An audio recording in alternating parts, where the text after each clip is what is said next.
exportateurs. Des chefs d'entreprise partagent leur expérience de développement international. Une rencontre animée par Stratexio.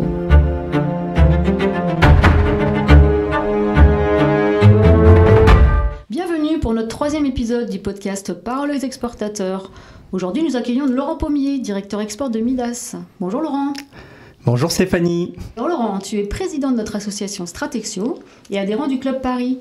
Peux-tu nous présenter Midas en quelques mots ? Alors Midas, c'est un leader mondial de la maintenance rapide automobile. Notre cœur de métier, c'est la maintenance de votre voiture. En clair, la révision que vous faites chaque année. Et tous les changements de pièces à effectuer pour conserver en parfait état. Donc, évitez d'acheter une voiture neuve. Nous avons un positionnement service premium, tout en étant 30% moins cher que les concessionnaires. Et quand vous venez chez Midas, vous gardez la garantie constructeur. Au-delà de la mécanique, nous nous positionnons de plus en plus sur l'électronique. À l'origine, Midas, c'est une marque américaine qui a été créée dans les années 50 par Ned Sherman. La marque est arrivée dans les années 70 en Europe, initialement opérée par Fiat. Noroto rachète les activités européennes en 2004 et devient le groupe Mobivia. En 2014, nous achetons la licence Midas pour l'Europe, l'Afrique, la Turquie et le Brésil. Et c'est donc mon terrain de jeu aujourd'hui. En termes de chiffres, il y a 2100 centres dans le monde. 1350 sont gérés par les US et 750 gérés par la France. Et si on parle un petit peu du secteur automobile, ne serait-ce qu'en France, mais dans tous les autres pays, c'est la même chose.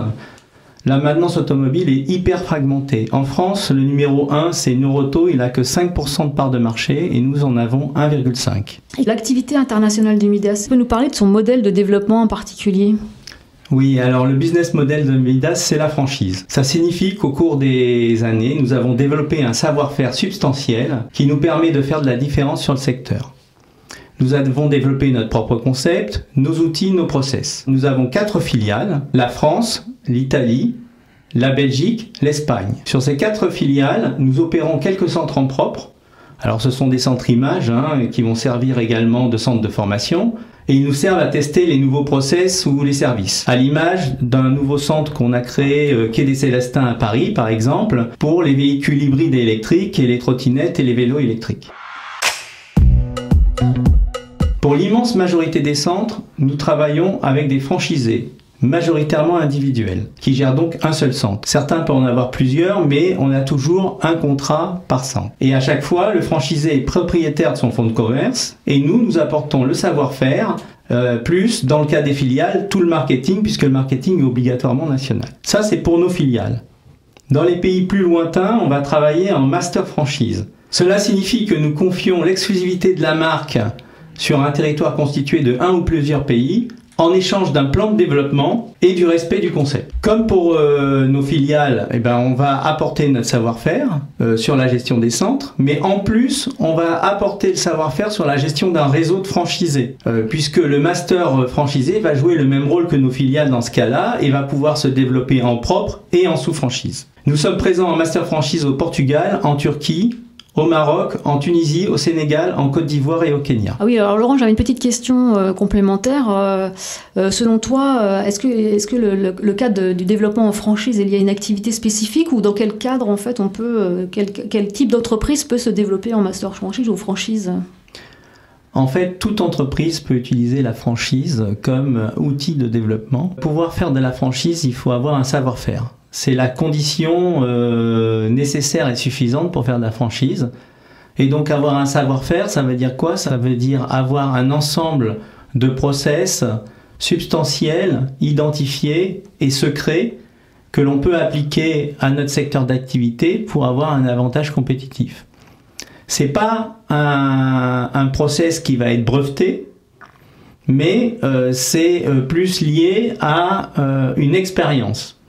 Et donc ce savoir-faire, à partir du moment où on l'a documenté, qu'il est substantiel et qu'il est secret, on peut faire de la franchise et se développer en franchise, aussi bien sur le territoire national qu'à l'international. Et si on se développe avec des grandes entreprises qui, en plus, on va leur donner des territoires exclusifs avec la possibilité de faire par eux-mêmes et de sous-franchiser, ça s'appelle de la master franchise. Et donc que ce soit une solution de service ou de produit, c'est aussi possible. Oui, il y a de plus en plus d'ailleurs d'enseignes, de services qui utilisent la franchise. Ça peut être du conseil, ça peut être du service à la personne, ça peut être beaucoup de choses. D'après toi, qu'est-ce qui vous a le plus aidé dans votre démarche d'internationalisation? Pour ma part, ce sont les rencontres, le réseau et les experts. Mon travail principal consiste à trouver des nouveaux partenaires et c'est par le réseau de proche en proche qu'on aboutit ou via des experts pays. Lors d'une journée Stratexio, par exemple, nous avons parlé des CCE. Depuis, j'ai été nommé conseiller du commerce extérieur de la France et de proche en proche, en discutant avec des CCE dans les pays, j'ai pu nouer des contacts qui aboutiront certainement à un futur partenariat. De même, lors d'une autre journée Stratexio, nous avons évoqué de faire partie de délégations d'entreprises lors de voyages officiels. J'ai ainsi participé à un voyage en Tanzanie avec Franck Riester, alors ministre du Commerce extérieur, et j'ai signé depuis une master franchise au Kenya, Tanzanie et Maurice. Et je viens de participer à la délégation qui accompagnait Emmanuel Macron en Égypte, qui m'a également permis d'élargir ma base de contacts sur ce pays. Autre apport de Stratexio, c'est le recours à des experts. Pour ma part, j'utilise des experts pays et j'ai déjà lancé avec des experts Stratexio des missions sur de nombreux pays en Europe, ainsi que sur le Brésil. Et enfin, les journées clubs sont toujours l'occasion d'apprendre quelque chose et de repartir avec un ou deux éléments concrets à utiliser sur son business au quotidien.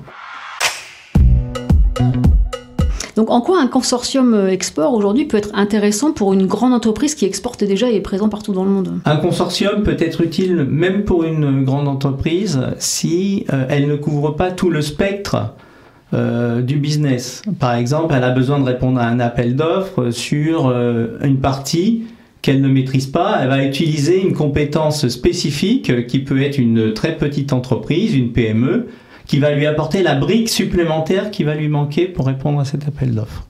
On a le cas concret dans le consortium des solutions postales. Là, on a une start-up en fait qui est dedans, qui sert à identifier l'adressage du dernier kilomètre, notamment sur les pays africains. C'est un des vrais sujets pour la livraison de courrier ou de colis. Et des gros mastodontes à côté d'eux qui maîtrisent l'envoi, le tri, la phase amont en fait.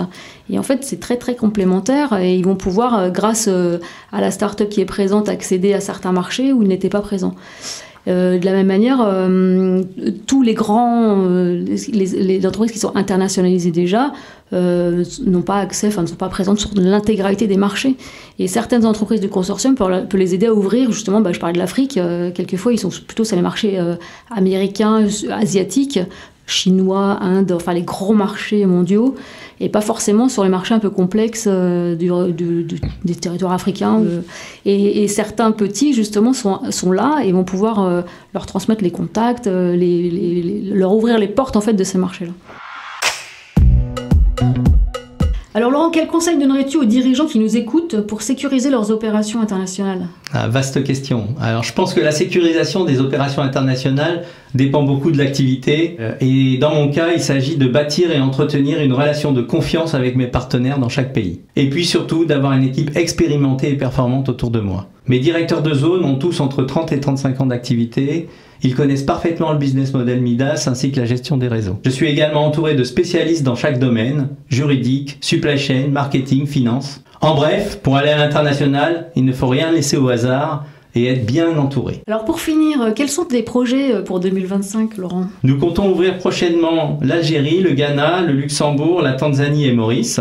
Et je suis en discussion avec des masters franchisés potentiels sur l'Égypte, le Brésil, la Suisse et la Roumanie. Je m'occupe également d'un projet de relance en Italie avec un plan ambitieux de développement sur ce pays. Des zones donc pas forcément toutes faciles les unes des autres. Le contexte géopolitique de certains donne l'impression en tout cas que les frontières sont un peu fermées. Alors c'est vrai que certains pays peuvent paraître fermés, mais le mode de développement de Midas qui est par master franchise fait en sorte que finalement ça nous ouvre des portes puisque ce sont des acteurs locaux qui vont développer la marque Midas. Nous on apporte notre savoir-faire sous forme de conseils, on apporte nos outils, on importe de temps en temps un peu de pièces ou de matériel mais sans que ça soit exclusif et obligatoire.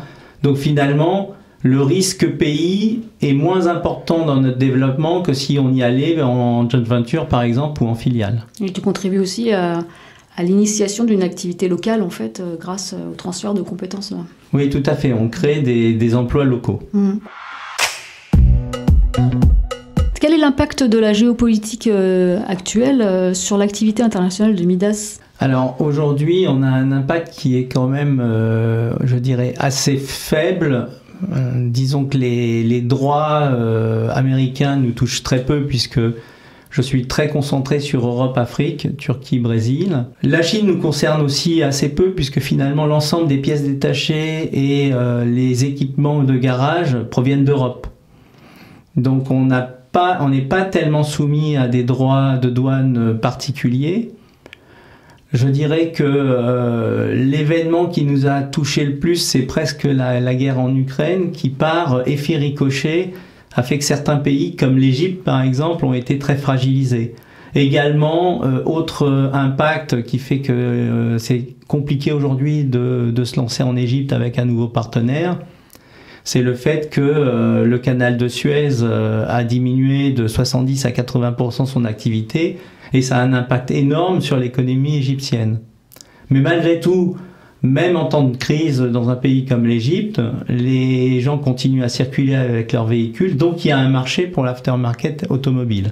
L'impact macroéconomique sur nos activités va faire que les nouveaux acteurs que je vais rencontrer vont être peut-être plus frileux à lancer une nouvelle marque, mais ça n'a pas un impact considérable sur le marché de l'aftermarket automobile et donc sur la microéconomie entre guillemets. Il ne me reste plus qu'à te remercier Laurent et remercier nos auditeurs en espérant que nous leur ayons apporté les informations utiles.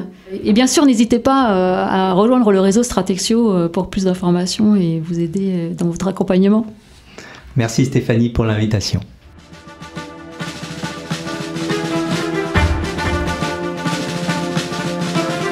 C'était Parole d'exportateur.